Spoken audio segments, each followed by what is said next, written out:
Hi guys, okay, so welcome to this week's How To Tuesday. We are going to keep simple, but you're going to see that simple isn't always so simple. I have grabbed a bunch of different things. First of all, we're going to work on the 140 pound hot press Fabriano watercolor paper, which is my favorite, 9x12. And I taped it down with my Pro Artist tape that I got off of Amazon. And I'm going to use a Liquitex white gesso. I have some scraping tools. I have grabbed paintbrushes. I don't know if I'm going to use the paintbrush. I think I'm going to keep it with the scraping tools.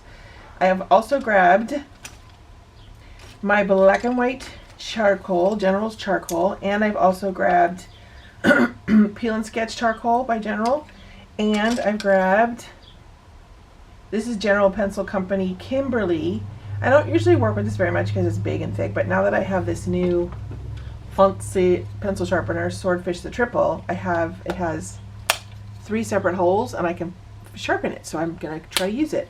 It's a pretty rich graphite, and I do plan on smearing. I've also grabbed, these are my water-soluble graphite sticks, 8B and 10B, and I'll demonstrate them really quick as to what that looks like. And then I grabbed my charcoal stick, vine charcoal. I have this for some, I just grabbed a little white, or just a little small paintbrush for some white highlights if I want to use those. And then, or add white highlights with my paint.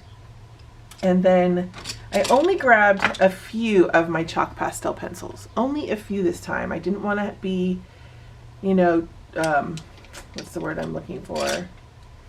Inspired to use more than just a few. And I don't know if I'm going to use all of them, but it's going to have a little color. What we're going to do today, oh, and a dirty blending stump. And just a random paintbrush. I can use either one, it doesn't matter. The paintbrushes are to activate my charcoal. And if you do not know, water, or what are these called? Stabilo, Carbothello, chalk pastel pencils, they are water soluble. I do not use them as water soluble because I like the pigment on them. I like that they're bright and bold. And it's, for me, it tends to kind of wash it out a little, which is a look. And if I'm going for that look, then by all means, I'll go ahead and use it. But I typically don't use them for that. So what we're going to do today is I'm going to lay down some gesso. Just random gesso with my brush, or my scrapers, my palette knife and my scraper. And I'll take my little heat gun, and dry it off. This is, I can't even read it anymore. Marvy, I think Marvy makes this. Marvy makes that one. I like it. I've had it for a long time and it works great. But really quick, I want to demonstrate the graphite and how that works. It's very creamy. Looks like graphite, but it's creamy, and I don't need a lot. This is the 10B, and this is the 8B. It goes a long way. A little bit goes a very long way. I'm just gonna wet my brush. See? It's kind of cool. And this is on tone paper, the Mixed Media Strathmore tone paper. I just love this tone paper. I almost feel like I want to do everything on this tone paper. And I can press a little harder and make it a little richer. So you got darker there. That was the 8B. Let's see what this looks like harder. You guys see that? Yeah.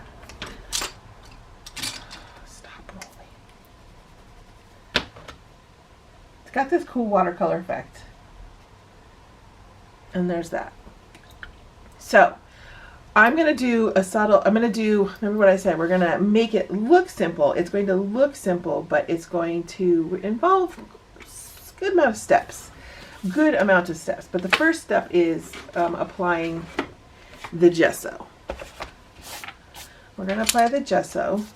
And I'm going to show you this because it's not, you know, rocket science by any means, but just do a little bit because you can always add more.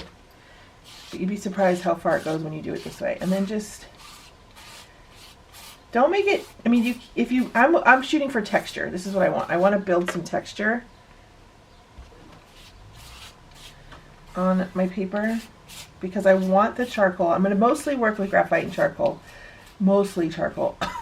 Potentially more graphite too. But I want it to, excuse me, hit my allergies. I'm sorry. Every time you hear me cough or something, it's because of my allergies. I want it to hit the grooves on these strokes that I'm making and create like some fun, I don't know, effects. Because you never know what you're going to get when you do this. And I can barely see it on my paper, truthfully. But don't make it too thick because you want it to dry within a day.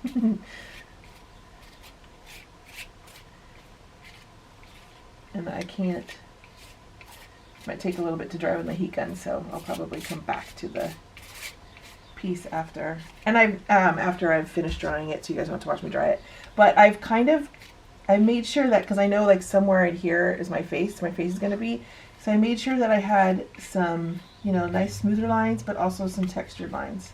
Because I really do want there to be some movement, but because of the mediums I'm using, not because I'm making it happen. I want it to kind of, this is not my go-to all the time. I mean, I don't know if I've ever actually shown you guys this before, because I do not like my mediums to control my piece. I like to control my piece and use my mediums to do that, but I don't want them to do it for me. So I don't usually go here, but I have, as you know, or if not know, I am in the world of abstract right now.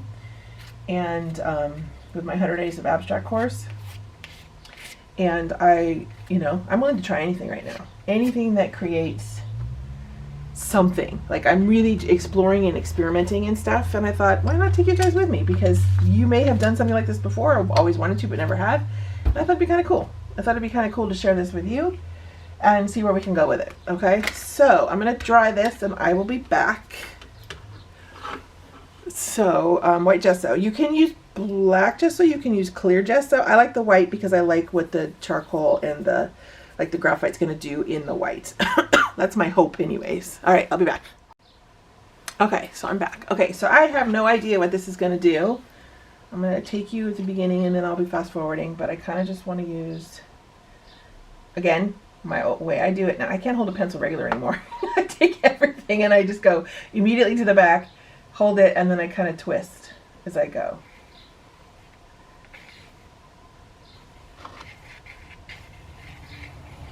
Remember, we're shooting for abstract. I'm not shooting for realism.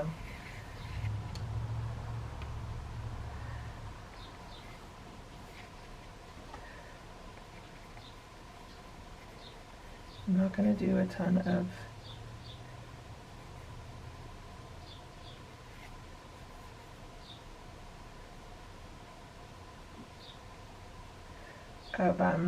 sorry, I was so focused.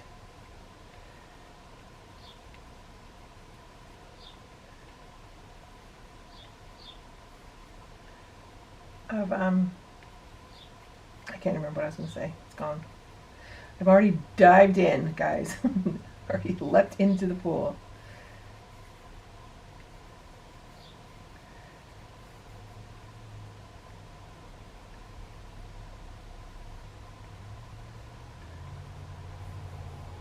See, I'm not being super precious.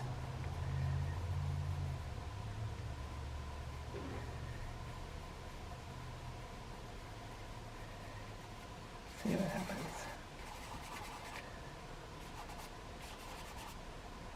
You know how I love to.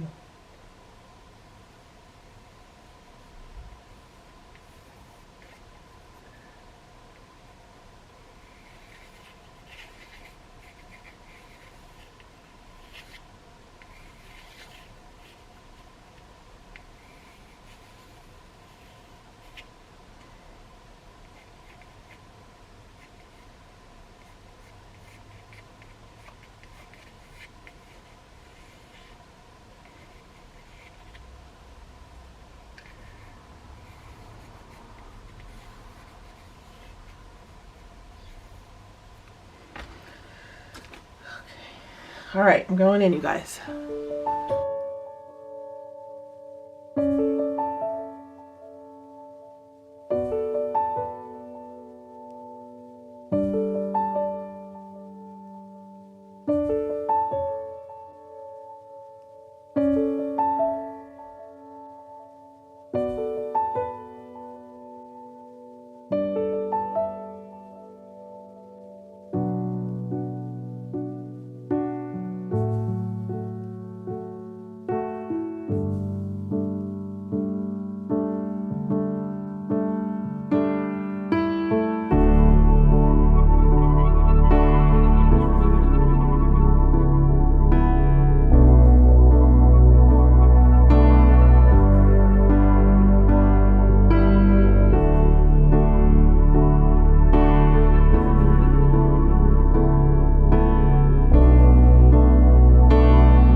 Okay guys, so you saw that I grabbed, because I was using the gesso over the charcoal and stuff and it was smearing, so I quickly sprayed it with my fixative, my Latour Sennelier spray fixative for pastels and chalk and all that kind of stuff, and it worked great.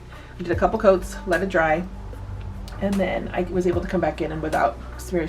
And I don't mind a little smear because I like the way it creates, the texture it creates, but I didn't want it to completely erase everything I did, so I sprayed it. And you see that I also took my palette knife and scrape because I wanted to eliminate some of it. I wanted it to kind of look like it was, the piece was emerging out of the paper as opposed to just kind of sitting on top. So I came in and I scraped some of the white in there. See how I said it looks simple, but it takes some time? That's what I meant. So this was fun. This was fun. I think I'm gonna do this again. I know I'm gonna do this again. These little pops of color, so subtle, but it drags. What I'm doing is pulling the eye around the piece by adding these little pops of color. It doesn't take a lot, just a little bit to get your eye to travel, right? Okay, have fun you guys, have fun. Thanks for being here. Please like and subscribe and click that bell if you are enjoying the How To Tuesdays. And also, I have started my own very own Patreon page. I would love for you guys to check it out and see what it is that I offer. My patrons, my fabulous patrons. Yeah, thank you so much for being here. The link for both, plus my Facebook group, Next Generation Art, is going to be in the description box underneath this video. All right, you guys have a great day, and I will see you next week. Bye.